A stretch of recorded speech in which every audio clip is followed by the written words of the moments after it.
Hey guys, welcome to a video where I'm gonna try to not vomit out a bunch of middle grade books that I'm hoping to read in March. But there are a lot of books and I don't know a lot about them, so I'm kind of just gonna be throwing a bunch of books out at you. I will have them listed below, but if you guys have been living under a rock for the last number of years, every March there is this readathon on BookTube called Middle Grade March. I will leave the Middle Grade March channel linked below. They've got their announcement video for this year's readathon already. Also, my throat is having an issue all of a sudden. So I plan on joining in on Middle Grade March. Every February for the last few years, I've had a recommendations video, my favorite middle grade books kind of that I've read from the last year. And to be honest, I am in a middle grade dry spell. So many of the middle grade books coming out these days seem to have an agenda with them, and I am just not finding very good ones. And I've been burnt out and just haven't really read very many. So I don't have a recommendations video coming for you. Maybe I will after Middle Grade March, but as of right now, I don't. But I do have a huge stack of books that I would like to read from through the month. I will not read all of these, but having them visible lets me kind of pick and choose what I'm in the mood for at the moment. So there are some prompts to go along with Middle Grade March. I may or may not pay attention to those. I have not paid attention to that for this list of books. There is a read along. It's called Moon Garden, I think. I do have it out on ebook from the library right now, and I think it's a science fiction retelling or story kind of based off of The Secret Garden, and then they're also reading The Secret Garden. I plan on joining in on Moon Garden because I love The Secret Garden, and that sounds like a fun twist. So I'm gonna be joining in for that. And then all the other prompts and stuff will just be kind of up in the air. I do not plan on reading The Secret Garden because I've read it a number of times, and I think the last time was just a couple of years ago. So I'm not really up for a reread right now, but definitely joining in with The Moon Garden. So I have multiple stacks of books here. How I have this organized is I'm gonna go through my middle grade classics first, because for my DIY literature degree this year, my area of specialty is supposed to be children's classics, and I just have not been in the mood to pick them up. So I thought, hey, this is a great time for me to start doing so. So I have 5-ish here, except one of them is a treasury with more than 5 in it. But let's just start with Dancing Shoes by Noel Streatfeild. So actually my daughter and I just watched the movie for Ballet Shoes, which I have read and also watched the movie before, just this last weekend. And so it would be really nice if I could read Dancing Shoes. I own Skating Shoes and Ballet Shoes in really nice editions, but not Dancing Shoes here. And I don't know what this is really about. Life at Mrs. Wintel's School of Dancing is a big change for Rachel and her sister Hilary. Tap lessons, musical comedy, singing lessons, aerobatics. Okay, that's quite the lineup for dancing lessons. I'm going to try to remember to read the first sentence of each book. So far, I think Skating Shoes has been my favorite of the series, but we'll see if this one ends up winning out. The School of Dancing was in North London. Okay, that is a terrible first sentence. It doesn't make me intrigued to read anymore, but I have enjoyed Noel Streatfeild for the most part in the past, so I'm definitely going to give it a try. And then The Secret Garden is written by Frances Hodgson Burnett, and a book of hers I have not read yet is The Lost Prince. And this one has to do with 12-year-old Marco, who has spent his life moving from place to place with his father, and it's like his father seems to know the secret of where the heir to the throne is hiding. So I want to read this. It is quite a thick book, but the spacing is quite big and the font size is quite big. So I think it should be a decently quick read. Sentence 1 here says, there are many dreary and dingy rows of ugly houses in certain parts of London, but there certainly could not be any row more ugly or dingier than Filbert Place. Also, oh, Philibert. I was gonna say also the word Philibert, not very lovely. Yeah, I do like her writing. I really love The Secret Garden and A Little Princess.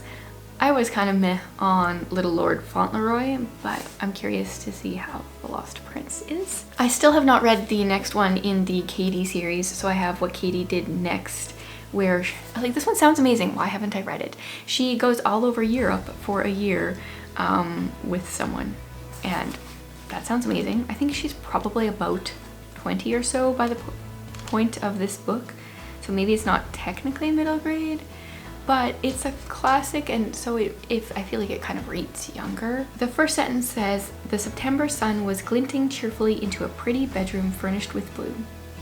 So this is the third book in the series. First is What Katie Did, and then it's What Katie Did at School, and then What Katie Did Next. I would like to get to at least a couple, maybe even 3 of these classics during the month of March, but we'll see. Next I have Five Little Peppers. I think it's Five Little Peppers and How They Grew is the full title. This is by Margaret Sidney, and my edition doesn't have any kind of information, but I do see that it has some pictures. Oh, it's got pictures throughout. So yeah, I don't know anything about it because there is no description, which is okay. I kind of like going into books blind. Sometimes the description will just help me to pick up a book sooner because I get excited about something in the description, but generally I just like promptly forget what it's about anyway. The first sentence here says, "The little old kitchen had quieted down from the bustle and confusion of midday, and now, with its afternoon manners on, presented a holiday aspect that, as the principal room in the brown house, it was eminently proper it should have." So is this like holiday? I wonder if this starts at Christmas time or what kind of holiday. Okay, no idea. And the last one-ish, because it is a treasury, is the Betsy Tacy Treasury. So this has Betsy Tacy, Betsy Tacy and Tib, Betsy and Tacy go over the big hill, and Betsy and Tacy go downtown. So between this book and Noel Streatfeild, we've got the You've Got Mail vibes going on here because Kathleen Kelly recommends Noel Streatfeild and the whole shoe book series, and Betsy Tacy in the movie, so that's kind of cool. I remember starting Betsy Tacy years ago when my oldest was like 5 or 6 or something, and we didn't get into it, so that's too bad, but I'm gonna try again. I've been reading more since and getting more into classics, and hopefully I'll enjoy it. I do also have the next treasury as well. If I all of a sudden decide to binge all 4 of these, I have the next 4 or so. Yes, the first book starts out that there's lots of children on Hill Street, but no little girls Betsy's age.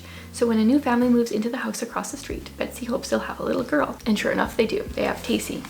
And this does also have illustrations and really big font. So once again, even though it's a thick book, it should be a quick read, or 4 books. I feel like if I start it, I just want to read all 4 to get the like whole physical book checked off, but we'll see. Those are all my classics. This next stack of books are ones that I got from my daughter's room. These are some of her favorites, and therefore I really want to read them. So let's start with this one. This is the Austere Academy. This is book 5 in the A Series of Unfortunate Events series. So I've read the first 4 books years ago. On to number 5. Should continue the series. Curious to see how it ends. I was talking about maybe like binging all of the books in a row, but multiple people commented when I did mention that a long time ago that the books are very formulaic, so you're better off just spacing them out because it's kind of the same thing repeating, which I can totally get because we fairly binged the first 4, and yeah, I can understand that. So this follows the Baudelaire kids, Violet, Klaus, and Sunny, and yeah, there's always something fishy going on. It's an interesting series. Curious to see how it goes. This one is marketed as a middle grade book, but my daughter thinks because of the content it should be YA.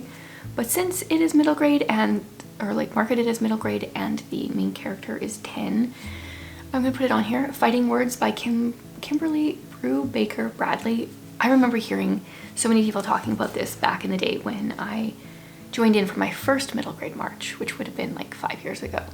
And they loved it, but I do think that this has to do with abuse, and so it's a pretty intense topic. I just realized I forgot to read the first sentence of this. Okay, let's rewind. I do not refilm things. We just keep going, mistakes and all. Ooh, look at that picture. She looks kind of scary. If you were going to give a medal to the least delightful person on earth, you would have to give that medal to a person named Carmelita Spatz. And if you didn't give it to her, Carmelita Spatz was the sort of person who would snatch it away from your hands anyway. What a great first sentence. That is so interesting. And also, I have heard my daughter say the name Carmelita Spatz. That is amazing. I need to go back and see. Are all his first sentences really good? That's cool. Okay, sorry. Back to fighting words. Oh, and it also has to do with attempted suicide? Okay. 10-year-old Della has always had her older sister Suki. When their mom went to prison, Della had Suki. When their mom's boyfriend took them in, Della had Suki. When the same boyfriend did something so awful they had to run fast, Della had Suki. Della's own wolf, her protector. But who's been protecting Suki? Yeah, I think it's gonna be pretty heavy. My new tattoo is covered by a band-aid, but halfway through recess, the band-aid falls off. We know our main character is 10, so interesting. Then I have Blended by Sharon M. Draper. She's the author of Out of My Mind. And this is about a girl, her father is black and her mother is white. I guess just her time being blended, and it looks like her parents are getting divorced. So I think that'll be interesting. Sharon M. Draper, other than Out of My Mind, I don't know if I've read anything by her. Oh, the first sentence is just plunk. And then it goes plink, ripple, rumble, tinkle, twinkle, boomble. I don't know, can't get much from that. Oh, this one I definitely will be prioritizing because we gave it to my daughter for her birthday in October. It came out in August. She got it in October and then it's just been in her room because it's hers and that's fair. I forgot about it. Jupiter Rising by Gary D. Schmidt. This is his book that came out last year and I haven't even read it yet. So this is book 2 after, what's the first one called? Orbiting Jupiter. There we go.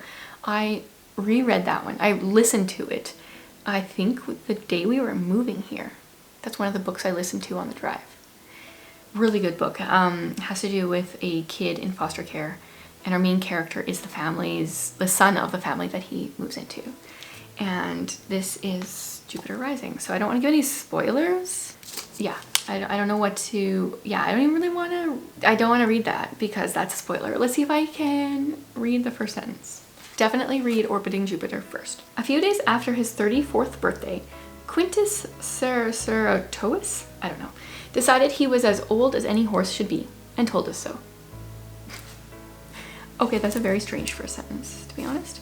This is also a very short book for Gary D. Schmidt. It's 200 pages, but big spacing and stuff, so interesting. Then if you guys want more middle grade recommendations, on my homeschool channel recently my older 2 kids, my 14-year-old and my 11-year-old, came on and shared some of their favorite books, and this is one that my 14-year-old shared. It's Restart, Lose Your Memory, Find Your Life. This is by Gordon Corman, and this is about a kid who lost his memory.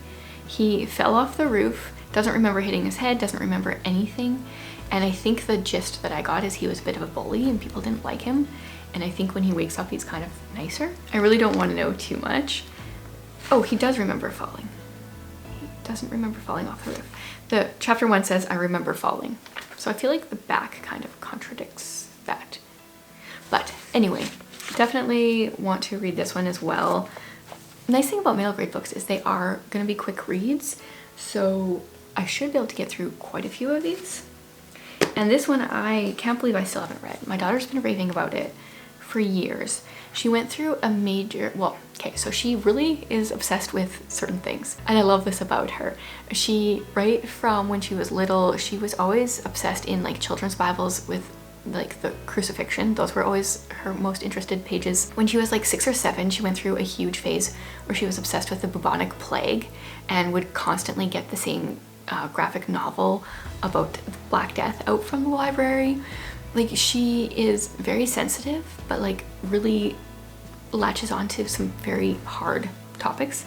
And one of the things that she's really interested in is cystic fibrosis. She's been obsessed with learning about it for years and has tried to read all the books, the middle grade and YA books she can about it. although not a lot of the YA ones are great. But Caleb and Kit is a middle grade one that I don't even know how we came across it, honestly.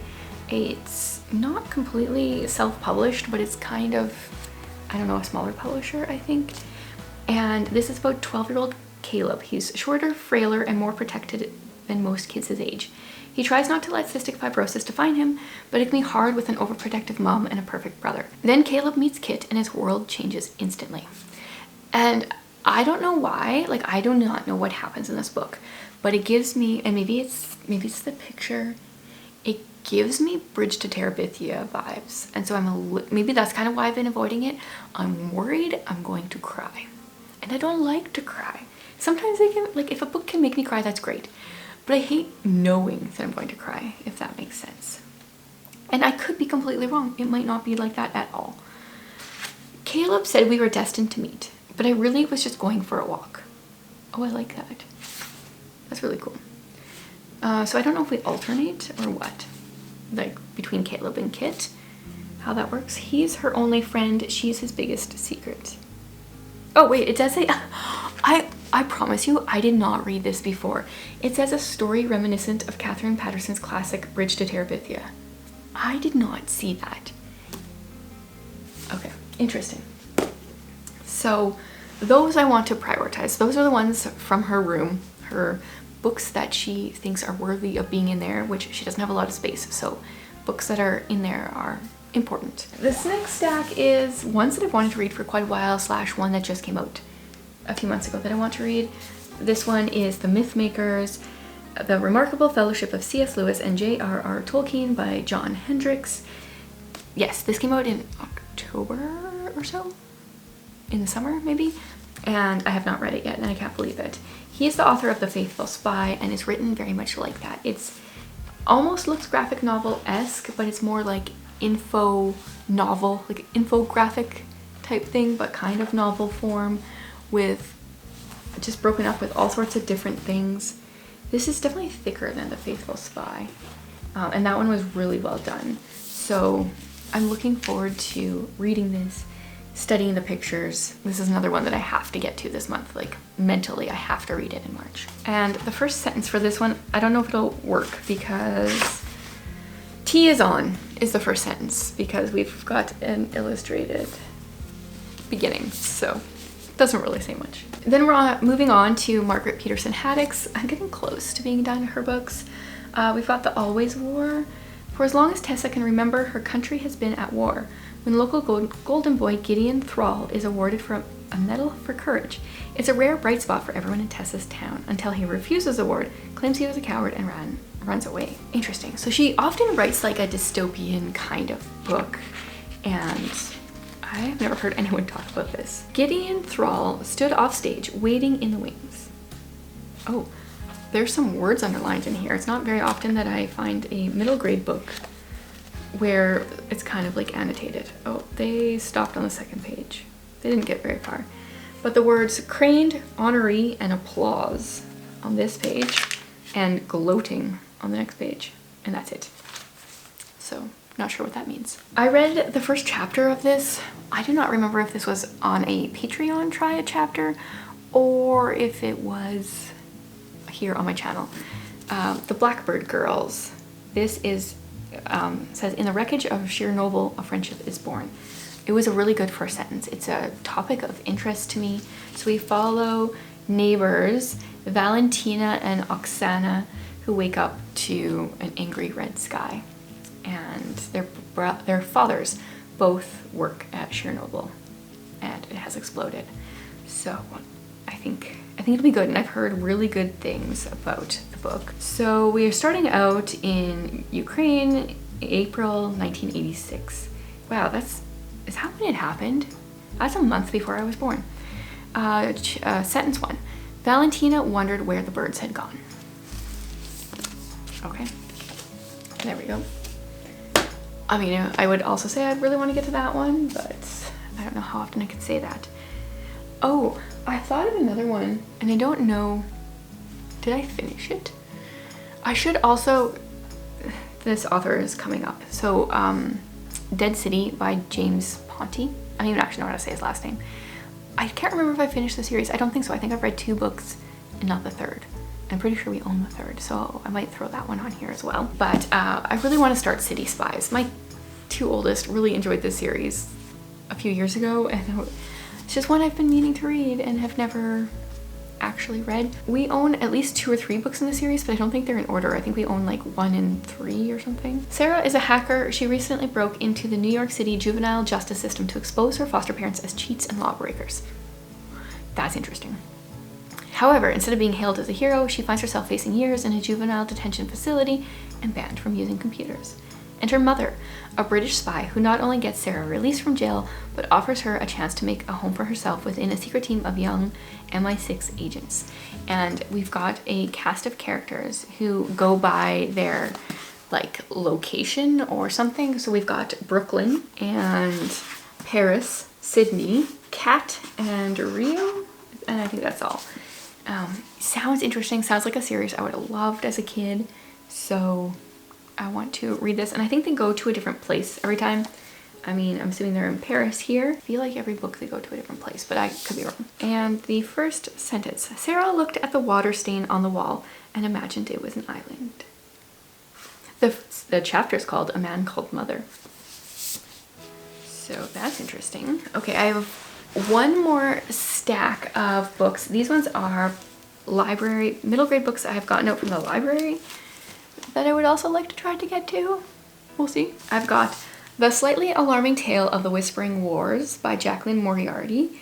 This is, I think, book 2 after a really long title. What was the first book called? The Extremely Inconvenient Adventures of Bronte Meadlestone. So I read that book a number of years ago and it was fun, and I listened to it actually, and now I'm really curious to see where it goes from here. I was taken by whisperers at 2 p.m. so I never pulled the lever for the laundry chute. That's what bothered me most. This is way ahead in the story though. A lot happened before that. The town of Spindrift is frequented by pirates, shadow mages, and charlatans. It's home to the orphanage school where Finlay lives with Glim, Taya, and Eli. Just outside town is the painfully posh Brathwaite boarding school, home to Honeybee, Hamish, and Victor, Duke of Ainsley. When the 2 schools compete at the Spindrift tournament, stakes are high, but tensions are higher. Before long, the orphans and the boarding school are in an all-out war.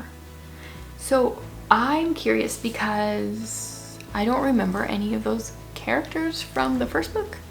We mostly just followed Bronte, so very, very curious. Also, if I were to go back and like have the bookish knowledge that I have now, I'm pretty sure my oldest would have been called Bronte if I would have been able to have my way there. I really like that for a name. Okay, we got a little map. Oh, and another map. Opening words. I was taken by whisperers at 2 p.m. so I never pulled the lever for the laundry chute. Okay, that was the beginning. Interesting. Oh, there's lots of pictures, and I think I saw a map. Oh no, it's I'm not sure. So that'll be fun to go with it throughout. I'm actually curious if the Extremely Inconvenient Adventures of Bronte Meadlestone, or whatever that one was, if that one had pictures, because I listened to it. This one I got out because my daughter and I had been recently watching a Ruby Granger video, as we do, and she was reading Good Different by Meg Eden Kayat. And I don't normally like the same, I like watching Ruby's channel, but we have very different bookish taste for the most part. But this one sounded interesting. So this is, oh no, she was reading the second book, the one that comes after this, but I wanted to check this one out. I think it's about a girl that's on the spectrum. Oh, and it's in verse. I didn't realize that it was in verse. Oh, that's so good. I am in a dry spell for novels in verse. If you guys have some great recommendations, please let me know, because I have some that I love so very much and just have not came across any good ones in the last year. That's too bad. Selah knows her rules for being normal, and she always sticks to them. This means keeping her feelings locked tightly inside, despite the way they build up inside her as each school day goes on, so that she has to tear off her normal person mask the second she gets home from school and listen to her favorite pop songs on repeat, trying to recharge. She feels like a dragon stuck in a world of humans, but she knows how to hide it. Until the day she explodes and hits a fellow student.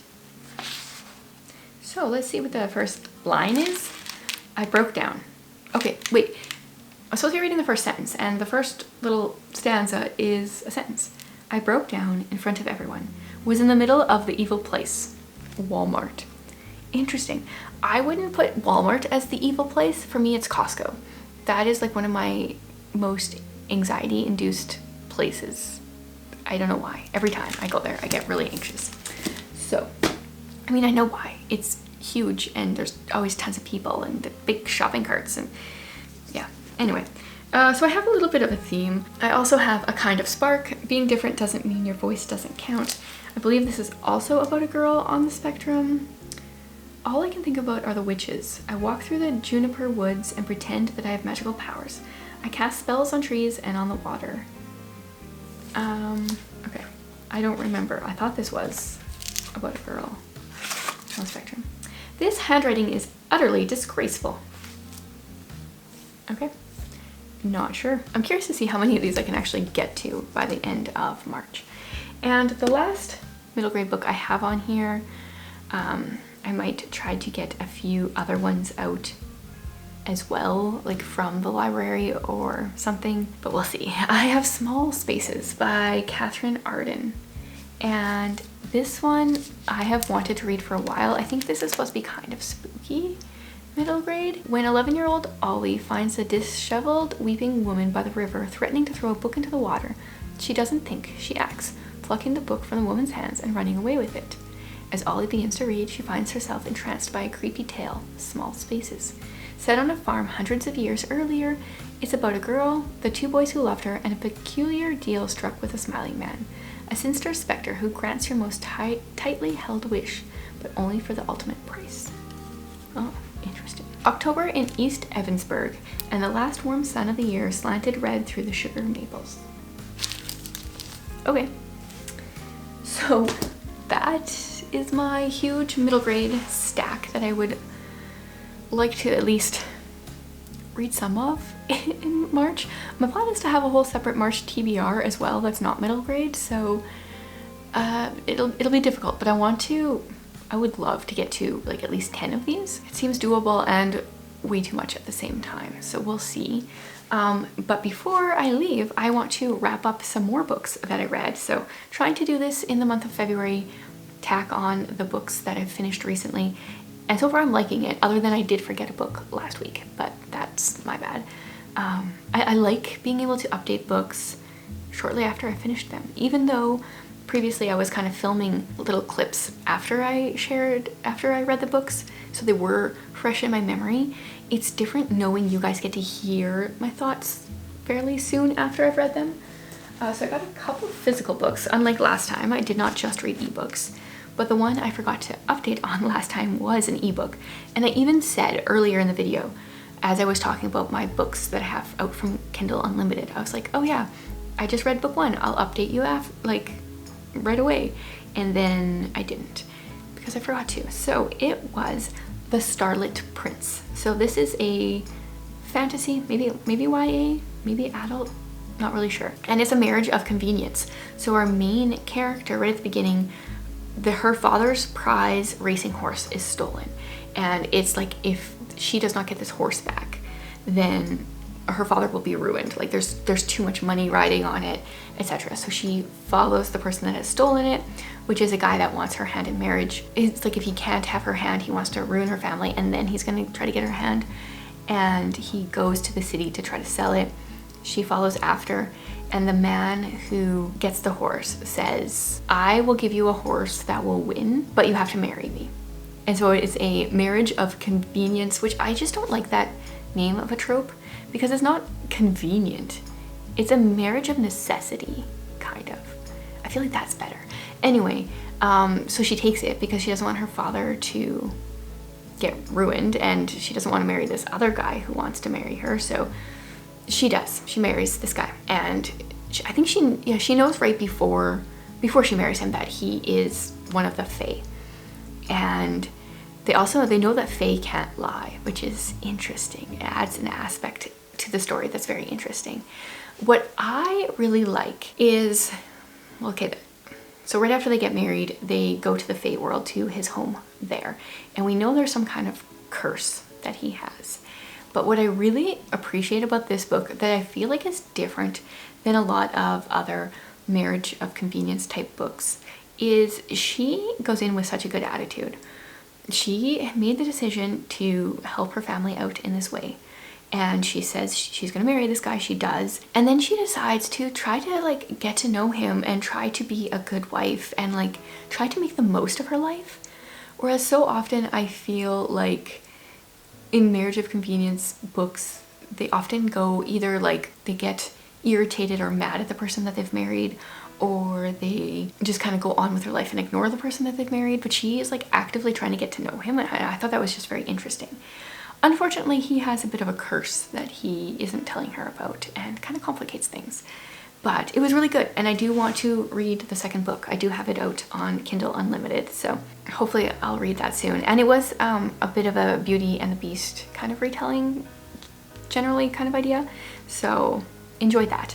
Then, because I shared my update last week, I got to read another volume of the Unselected Journals of Emma M. Lyon. So now I've read the first two, and it was still just as funny.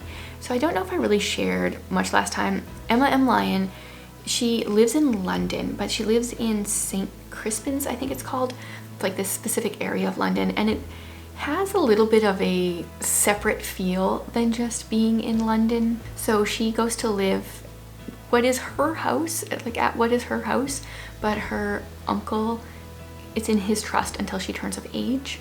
So she's living in the garret, and we just get to know her as she's helping her aunt slash her cousin make her cousin be like the most eligible lady of the season. And Emma just has such a little snarky humor that I really appreciate. It's very true to Victorian times and then also like feels kind of modern. It's a great combination. At the beginning of this second journal, I really enjoyed how we got reminded who all the characters were because Emma wrote a little bit about each of them, and just with her little humor that she has, I really appreciate. And I just really loved seeing some of the characters kind of continue to develop in this book. Emma has a tenant that is living on the other side of the garret. There's like a partition, and it's a different, kind of a different house, and she kind of gets to know him a little bit in this book. That was interesting. There's one point where she ends up reading somebody's journal, and when she goes to confess to them that she has read their journal, I was laughing out loud. It was hilarious. Really enjoyed that. Another thing that I really like is she capitalizes like important words, what she thinks are important words. And can I even think of any at the moment? Probably not. But especially in the first book, or in the first volume, it felt very, like you could tell which ones she was, like these are words of importance, and so I'm going to capitalize them. And you could even imagine her saying them out loud and like capitalizing them in the way she said them. And I don't know, I really like that. Okay, those were my only ebooks. Now, physical books. I've got Mrs. Jeffries Takes Stock. So I read book 4 of Mrs. Jeffries, where we follow Mrs. Jeffries and the maids and servants and different people of the house as they try to solve a mystery pretty much for their inspector, but kind of let him think that he's solving it for himself. This one I did not find to be overly interesting. I solved it long before Mrs. Jeffries did.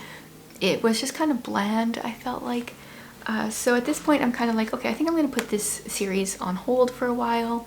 I can come back to it anytime. There's 20 plus volumes or books in this series.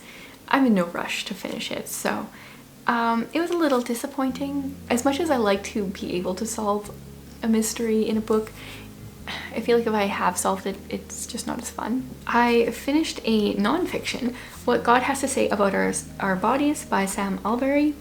and this is How the Gospel is Good News for Our Physical Selves. And like, honestly, this is very much what the book is. I thought it was very well done and interesting, but I also feel like I'm not really the target audience. I'm definitely keeping this book because I think it would be a really good resource maybe to like borrow out to people in the future.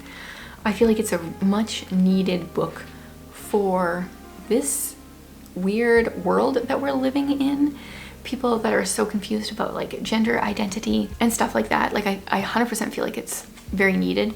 But a lot of it I was like, okay, yeah, I agree. That makes sense. It wasn't really surprising in any way. Not that it maybe should have, but his writing was easy to read and stuff. So if the topic is of interest to you, I would definitely recommend the book. Then I did read The Watsons by Jane Austen.